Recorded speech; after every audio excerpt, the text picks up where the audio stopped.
Hello दोस्तों। Northern railway के तरफ से बम्पर वैकेंसी निकल कर आई है।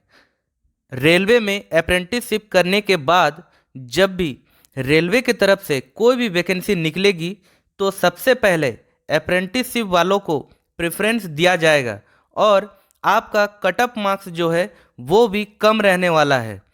आपको रेलवे में आसानी से परमानेंट जॉब मिल सकता है और अप्रेंटिसशिप के दौरान आपको हर महीना स्टाइपन भी दिया जाता है। और अगर आप वहाँ पे अच्छे से मेहनत करते हैं तो आपको ट्रेनिंग के बाद ही जॉब मिल जाती है। तो अगर आप भी अप्रेंटिसशिप का फॉर्म भरना चाहते हैं तो इस वीडियो को अंत तक जरूर देखें, जिसमें बताने वाले हैं कि कौन कौन इस फॉर्म को भर सकता है, एप्लीकेशन फ़ीस कितना रखा गया है, एज लिमिट क्या मांगा गया है, सिलेक्शन प्रोसेस क्या है, सारी चीज़ों पे डिस्कस करने वाले हैं। तो चलिए शुरू करते हैं। तो जैसे कि आप देख सकते हैं स्किल इंडिया के तरफ से ये नोटिफिकेशन निकला हुआ है, जिसमें नॉर्दर्न रेलवे के तरफ से वैकेंसी निकली हुई है जो कि 4 दिसंबर को इसका नोटिफिकेशन आउट किया गया है, जिसमें बताया गया है कि इसका ऑनलाइन फॉर्म कब से स्टार्ट होने वाला है। तो जैसे कि आप यहाँ पे देख सकते हैं इसका जो ऑनलाइन फॉर्म है वो 11 दिसंबर से भरे जाने वाले हैं और 11 जनवरी को इसका अंतिम डेट है। मतलब कि आप 11 दिसंबर से 11 जनवरी तक इसका फॉर्म फिलअप कर सकते हैं और इसका जो मेरिट लिस्ट है वो 12 फरवरी को आने वाला है।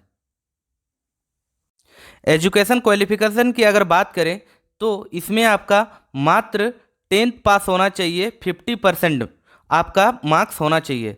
और जो आपका ITI है उसमें भी आपको कम से कम 50% होना चाहिए, तो ही आप इस फॉर्म को भर सकते हैं। एज की अगर हम लोग बात करें तो एज है यहाँ पे मिनिमम आपका 15 साल होना चाहिए और मैक्सिमम जो है वो 24 साल होना चाहिए आपका। इसका जो अंतिम डेट है वो 11/1/2024, मतलब कि 11 जनवरी तक आपका जो मैक्सिमम ईयर है वो 24 साल होना चाहिए, इससे ज़्यादा नहीं होना चाहिए। ये जनरल वालों के लिए है और SC ST के लिए 5 साल का छूट दिया गया है और OBC वालों के लिए 3 साल का छूट रखा गया है। एप्लीकेशन फ़ीस की अगर बात करें तो जनरल और OBC वालों के लिए 100 रुपया रखा गया है और ST SC के लिए और PWBD और वुमेन्स कैंडिडेट के लिए कोई भी फीस नहीं रखा गया है। आपका जो सिलेक्शन प्रोसेस है वो मेरिट बेस पे होने वाला है। आपका जो 10th में नंबर आया है उसका 50% लिया जाएगा और ITI में जो आपका जितना नंबर आया है टोटल नंबर का 50% लिया जाएगा।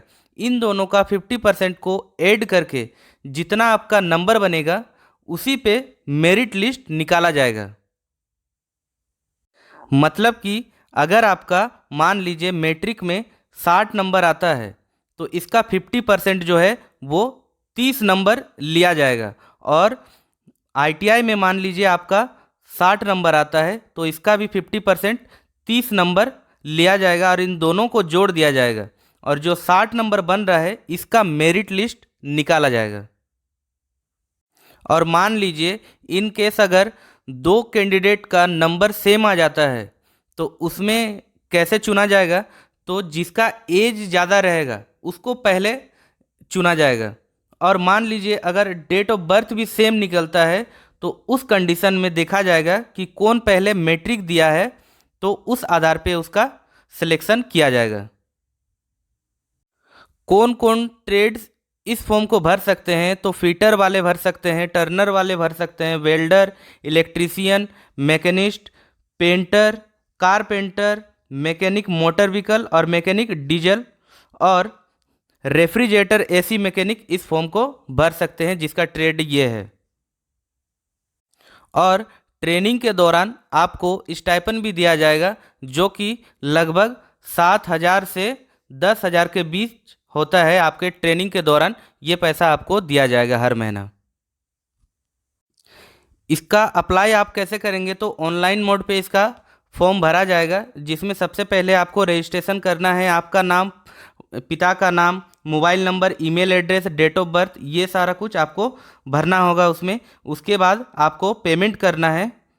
उसके बाद आपको फ़ोटो और सिग्नेचर ये सब फिलअप करना है। और फ़ोटो जो है वो आपका कम से कम 10 केबी और मैक्सिमम 50 केबी तक होना चाहिए। मतलब कि 10 केबी से 50 केबी के बीच आपका फ़ोटो होना चाहिए। और सिग्नेचर की अगर बात करें तो सिग्नेचर भी आप देख सकते हैं 10 से 50 केबी के बीच होना चाहिए, जो कि जेपीजी फॉर्मेट में होना चाहिए। सर्टिफिकेट कौन कौन सा लगने वाला है, तो सबसे पहले यहाँ पे आपका डेट ऑफ बर्थ प्रूफ के हिसाब से आपका 10th का जो सर्टिफिकेट है वो लगेगा। 10th का मार्कशीट लगने वाला है, आईटीआई का मार्कशीट यहाँ पे आपको सबमिट करना होगा। आपका जो आईटीआई का सर्टिफिकेट है या मार्कशीट है वो एनसीवीटी या एससीवीटी होना चाहिए। और अगर आप एसटी, एससी, ओबीसी, पीडब्ल्यूडी या एक्स सर्विसमैन से बिलोंग करते हैं तो आपका उसमें सर्टिफिकेट लगेगा इसमें। और आपका मैट्रिक का और आईटीआई का जो सर्टिफिकेट है वो या तो हिंदी या इंग्लिश में होना चाहिए। अगर दूसरा लैंग्वेज में है तो इसको आप बदल कर ट्रांसलेट करके हिंदी या इंग्लिश में करके ही सबमिट करें, अन्यथा आपका फॉर्म जो है वो रिजेक्ट कर दिया जाएगा। और एसटी, एससी वालों के लिए जो कास्ट सर्टिफिकेट है वो सर्टिफिकेट जो है वो सेंट्रल गवर्नमेंट फॉर्मेट में होना चाहिए, आपका स्टेट गवर्नमेंट फॉर्मेट में नहीं चलने वाला है। और जो नॉन क्रीमिलियर ओबीसी में आते हैं उसका भी सेंट्रल गवर्नमेंट फॉर्मेट में आपका सर्टिफिकेट होना चाहिए, कास्ट सर्टिफिकेट। ठीक है। पोस्ट की अगर हम लोग बात करें तो मैकेनिकल, इलेक्ट्रीशियन, फिटर और कारपेंटर में यहाँ पे टोटल जो आपका सीट है वो 335 है। उसी तरह से आप देख सकते हैं यहाँ पे सारा सीट लिखा गया है किसमें कौन कौन सा है, तो आप अपने हिसाब से देख लीजिएगा और उस हिसाब से फॉर्म को फिलअप कीजिएगा। ठीक है। तो यहाँ सारा डिटेल्स दिया हुआ है, आप एक बार वीडियो को पॉज करके देख सकते हैं।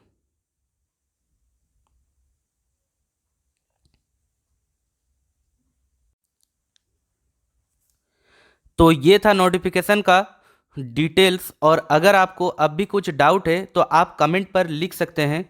और वीडियो आपको पसंद आई हो तो एक लाइक ज़रूर करें, और चैनल पर अगर पहली बार आए हों तो चैनल को सब्सक्राइब जरूर करें, ताकि सेंट्रल तथा स्टेट गवर्नमेंट जॉब से रिलेटेड जितनी भी वैकेंसी आए आप तक पहुंच सके। जय हिंद।